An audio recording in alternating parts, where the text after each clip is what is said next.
जय जय शङ्कर हर हर शङ्कर जय जय शङ्कर हर हर शङ्कर जय जय शङ्कर हर हर शङ्कर जय जय शङ्कर.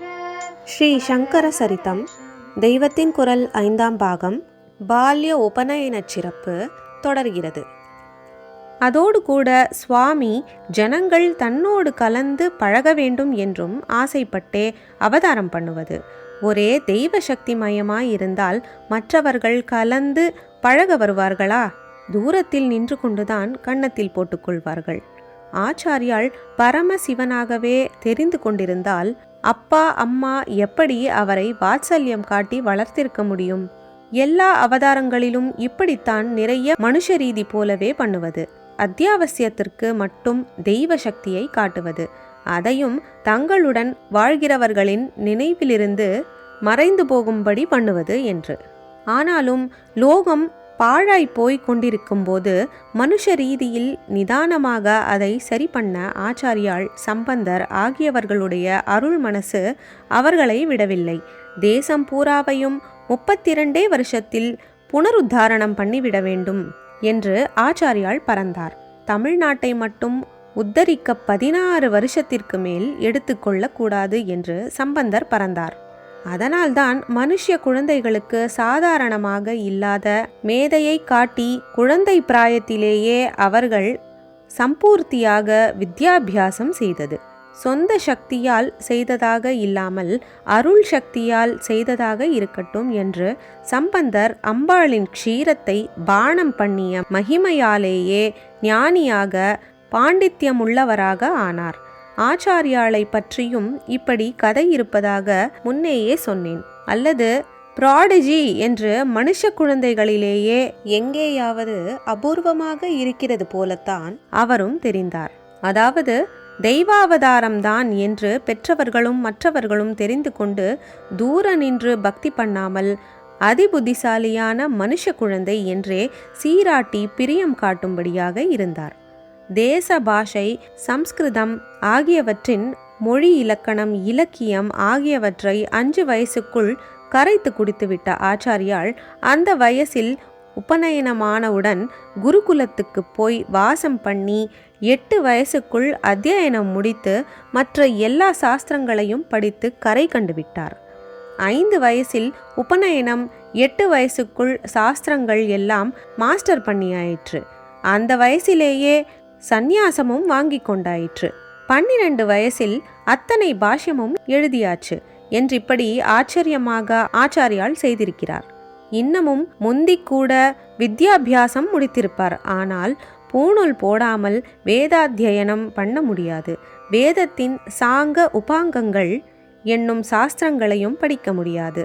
காமியோபநயனம் என்றால் கூட 5 வயசுக்கு முன்னால் போட முடியாது என்பதால்தான் சாஸ்திரோக்தமாகவே எல்லாம் நடத்தி காட்ட நினைத்த ஆச்சாரியால் 5க்குள் தேச பாஷை, தேவ பாஷை ஆகியவற்றின் கிராமர், காவியம் ஆகியவற்றை மட்டும் படித்து சாஸ்திரங்களை 5க்கு என்று போஸ்ட்போன் பண்ணினார். பூணூல் போடுவதற்கு முந்தியே காவிய நாடகாதிகள் சகலமும் படித்து கிரகித்து கொண்ட பெருமை ஆச்சாரியால் ஒருத்தருக்குத்தான் உண்டு என்று சொன்னால் தேவலை போல் இருந்தாலும் உள்ளே இன்னொருத்தர் நினைவு நிமிண்டிக் கொண்டே இருக்கிறது. அதனால் அவர் யார் என்று சொல்கிறேன். வேறே யாரோ சொல்லாமல் அந்த ஒருவரே தமக்கு பூணூல் போடுவதற்கு முன்பே இருந்த புலமையை குறிப்பிட்டு எழுதி வைத்துவிட்டு போயிருக்கிறார். அவர் பேர் ராஜசூடாமணி தீட்சிதர். 350-400 வருஷம் முன்னால் இருந்தவர். அப்பைய தீட்சிதரின் மைத்துனர், அதாவது மனைவியின் உடன் பிறந்தவர். இவர் உபநயனத்திற்கு முந்தியே காவியங்கள் படித்தது மட்டுமில்லாமல் படைத்தும் விட்டார் என்று தெரிகிறது. கமலினி கலஹம்சம் என்று அவர் எழுதியுள்ள நாடகத்தில் பிரம்மாவின் ஒரு பத்னியான காயத்ரி என்னை வந்தடைவதற்கு முன்னேயே, அதாவது உபநயனம் ஆவதற்கு முற்பட்டே அவருடைய இன்னொரு பத்னியான சரஸ்வதி என்னிடம் வந்து சேர்ந்து விட்டாள், அதாவது காவிய புலமை ஏற்பட்டுவிட்டது என்று சொல்லியிருக்கிறார். அதற்குரிய பால பருவத்திலேயே பூணூல் போட்டுக்கொண்டு காயத்ரி மகிமையாலேயே காரியமெல்லாம் செய்ததாக காட்ட வேண்டும் என்றே ஆச்சாரியாலும் சம்பந்தமூர்த்தி சுவாமிகளும் உபநயன சம்ஸ்காரமான பிறகுதான் அவதார காரியங்களை விசேஷமாக பண்ணினார்கள். நமக்கு பாடமாகவே அப்படி பண்ணியது. பரமதங்களை நிராகரணம் பண்ணி சனாதன தர்மத்தை நிலைநாட்டியதே இருவரும் செய்த அவதார பணி. அதனால் இப்போதும் நாம் கன்வர்ஷன் நடக்கிறதே என்று கண்டன கூட்டம் போடுவது, கான்ஃபரன்ஸ் நடத்துவது, முற்றினால் பதிலுக்கு அடி உதை என்று கிளம்புவது எல்லாவற்றையும் விட முக்கியமாக முதலாவதாக நம் பசங்களுக்கெல்லாம் 8 வயசில் தப்பாமல் பூணுலை மாட்டி தாஜா கீஜா பண்ணியாவது தினம் சஹசிராவிருத்தி ஜபம் பண்ண வைத்து விட்டால் போதும். மந்திர சக்தியில் மதாந்திரங்கள் எல்லாம் ஓடி போய்விடும். குழந்தைகள் கொஞ்ச நாள் பண்ண ஆரம்பித்து விட்டால் போதும், காயத்ரி அவளே அதுகளை பிடித்து கொண்டு விடுவாள். நாம் தாஜா பண்ணாமலும் அல்லது மிரட்டி உருட்டி கம்பல் பண்ணாமலும் அதுகளாகவே பிரியமாக பண்ண ஆரம்பித்துவிடும்.